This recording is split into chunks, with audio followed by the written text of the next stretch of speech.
आप महामहिम परम पावन श्री वृंदावन धाम में यमुना जी के पावन पुलिन पर विराजमान है। पास में ही यमुना जी हैं। अपार कृपा भगवान की जब होती है तब जीव को मनुष्य शरीर मिलता है।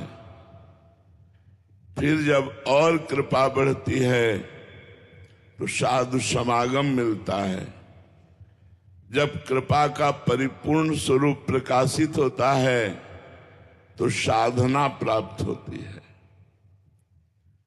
साधना का फल है प्रेम।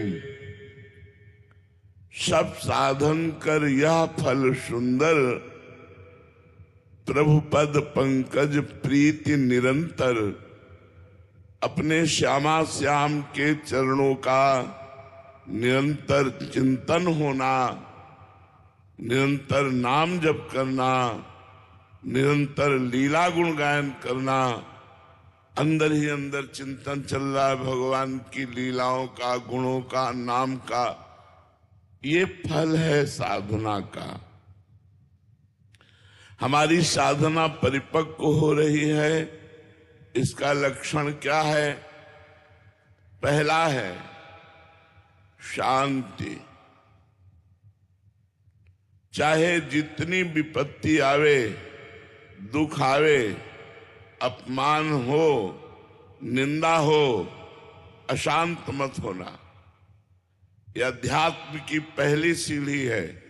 क्षमा। क्षमावान ही महान है, ना कि क्रोध करने वाला, ना कि दंड देने वाला, ना कि विरोध करने वाला। जो हमारा अपमान करते हैं, हमारी निंदा करते हैं, हमें दुख देना चाहते हैं, वे हमारे पापों को नष्ट करने वाले हैं। वो बड़े कृपालु हैं, हमको उनसे द्रोह नहीं करना चाहिए। तो अध्यात्म की साधना का पहला लक्षण क्षमावान, शांत। कितना भी दुख पड़े शांत रहो। और ये तभी हो सकता है जब आप गुरु कृपा पात्र खूब नाम और गुरु मंत्र जपते हैं। क्षमावान होना अति अनिवार्य है, नहीं आपकी साधना नष्ट हो जाएगी। एक भी मिनट हम अपने प्रभु को ना भूलें। अव्यर्थ कालत्वम, कबहू काल वृथा नहीं जाए। ये दूसरी अध्यात्म की सीढ़ी है। हर समय कभी हम सत्संग कर रहे, कभी नाम कीर्तन कर रहे, कभी नाम जप कर रहे, कभी घर परिवार की सेवा में है तो सबको सुख प्रदान करने की भावना, सब में भगवत भावना। और अधर्म के भोगों से वैराग्य। आप गृहस्थ में हैं, सिर्फ अपनी पत्नी से अनुराग कीजिए, वो भी भगवत भाव से। अगर परस्त्री के सहवास की भावना करके तुम काम भाव से प्रेरित होकर गलत चिंतन, गलत दृष्टि, गलत आचरण, तो नरक जाना पड़ेगा। त्रिविधम नरकस्येदम द्वारम नाशनमात्मनः कामः क्रोधः तथा लोभः तस्मादित्रयम् त्यजेत्। काम, क्रोध, मद, लोभ सब नाथ नरक के पंथ। ये नरक का मार्ग है। नरक महान दुखदायी है। इसलिए विरक्तिर, अधर्म के भोगों से वैराग्य करो। कोई भी नशा मत करो, शराब आदि मत पियो। परस्त्री गमन की इच्छा का पूर्ण त्याग कर दो, नहीं तो दुर्गति हो जाएगी। अभी भले तुम्हें नहीं लग रहा, लेकिन कर्म का बीज है। जैसे हम खेती में 1 मन बीज फेंकते हैं तो 40 मन काटते हैं, 40 मन हमें प्राप्त होता है।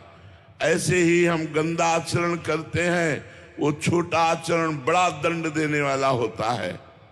इसलिए अधर्म के आचरणों से वैराग्य, मांस मत खाओ, पर स्त्री गमन की भावना का त्याग करो, पर धन की भावना का त्याग करो, पर द्रोह का त्याग करो। अध्यात्म की दूसरी भूमिका पर आप पहुंच गए।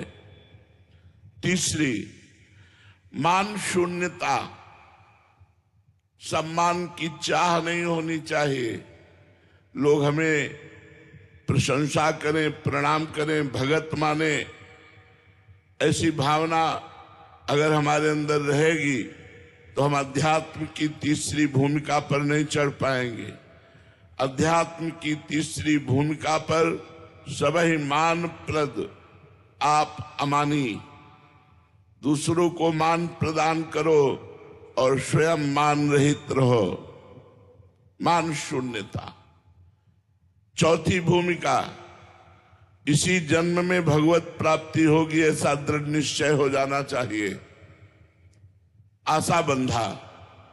आशास्य दास्यम वृषभानुजायास तीरे समध्यास च भानुजाया कदानु वृंदावन कुंजवी थी स्वहम राधे हृतिर्भवेयम।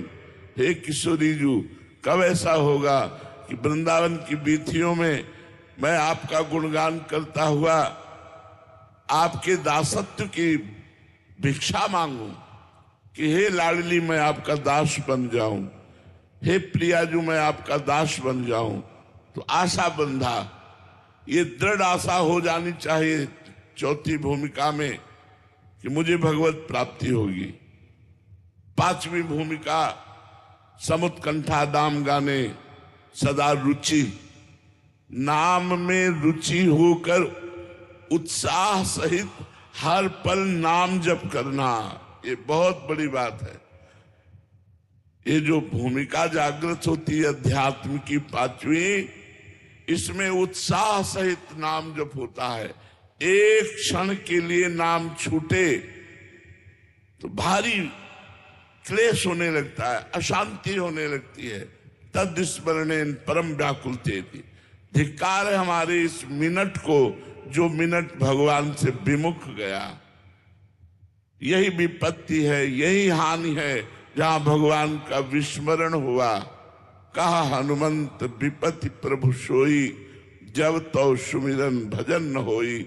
जिस मिनट, जिस सेकेंड में भगवान का विस्मरण हो जाए वही हानि है। हमारा समुत्कंठा नाम गाने सदा रुचि, उत्साह के सहित नाम जप करने में हमारी रुचि होनी चाहिए। छठी भूमिका, आसक्तिस तद्गुणाख्याने। भगवान की लीला कथा सुनने का नशा होना चाहिए। जहां कहीं हम सुने कि यहां भगवान की चर्चा हो रही है, विशुद्ध चर्चा भगवान की, क्या अशुद्ध भी चर्चा होती क्या?